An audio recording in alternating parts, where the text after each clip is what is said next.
I'm Dr. Morrow, Janice Morrow with American Mood Swings. We're producing the show. It's a docu-style show on mental health.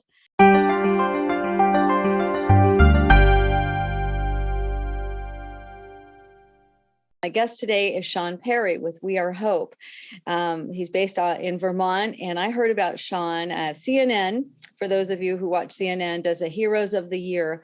They're nominated by their peers or community members, and they're people doing really outstanding, remarkable things for the good of mankind and nonprofits, and it'll really restore your faith in humanity. So for anybody who has not ever watched this, it's a must-watch, feel-good end of the year thing.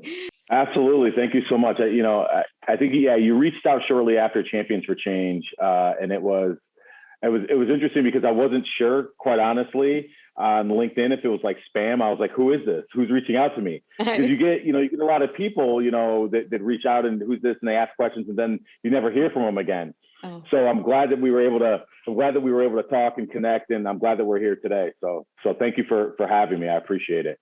So let's just jump right in. Yeah, sure. Well, thank you. I'm 45 years old. I started my career, if you will, my life's work a little bit late in life. I had always been drawn to wanting to support people and help people. That's something I always wanted to do. I remember, being a young kid, and as I was getting ready to go into high school, being asked they ask, what do you want to do when you grow up? Type of questions. And I said, I want to be a psychologist, right? Like, that's legit what I wanted to do.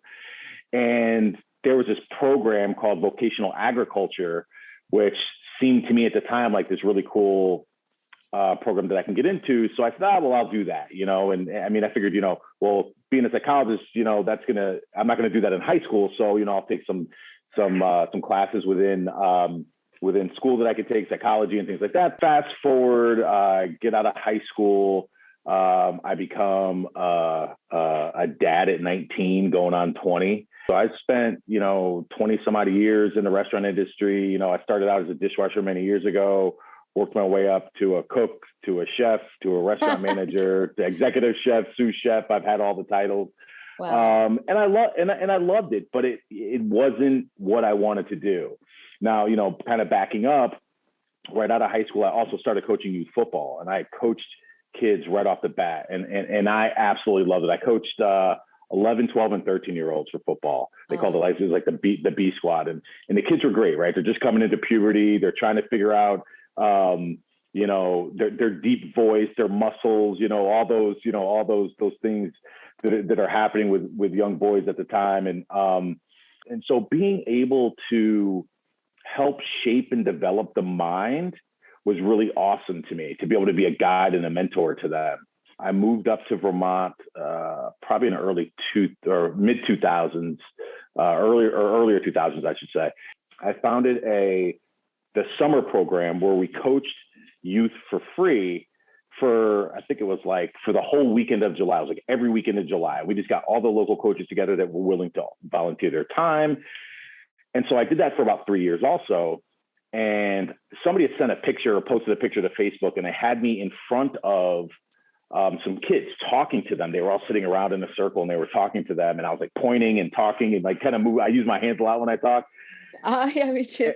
Yeah. And I remember seeing that photo and saying to myself, that's all I want to do. Oh, all I want to do is work with kids now. Yeah. Okay. So how do I do that?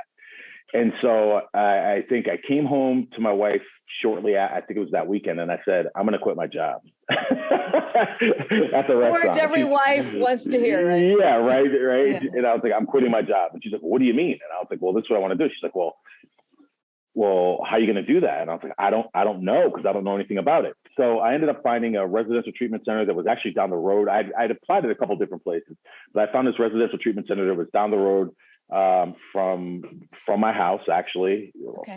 Not too far. And I applied.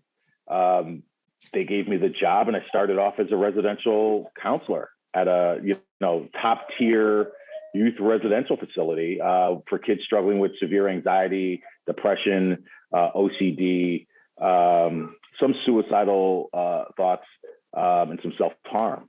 Wow. And so yeah, and I just jumped into that body of work. I mean, just absolutely loved it.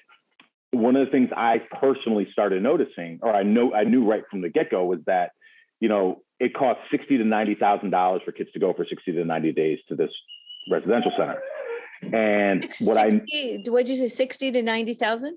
60 to 90,000, yeah. Per For child. 60 to 90 days. Okay, for a residential center. Yeah, for 60 to 90 days. Wow. So basically $1,000 a day, right? Okay. Oh my goodness. And so I said to myself, I'm like, well, I wasn't even making $1,000 a week. Never mind, right? Yeah. Never mind, imagining as a parent myself $1,000 a day for my child to get support if something ever happened to one of my kiddos. So I just kind of started getting this bad taste in my mouth, not because of the work that we were doing was bad, but because we weren't helping more people. It was a very select few, right? And that's the haves. And then you have the have-nots. And so one night, James and I sat down, we were having a conversation. I said, hey, man, I got this idea. I tell him the idea of utilizing a coaching model. Because at this time I had already become a life coach on my own. And so I said, at this time, I had this idea of utilizing a coaching model to go into schools and support kids. And he's like, oh, I have a similar idea. So we put our heads together and, We Are Hope was born. I mean, that was really it. So that's kind of the life and story of, where I was, how I got there, and where we're at now.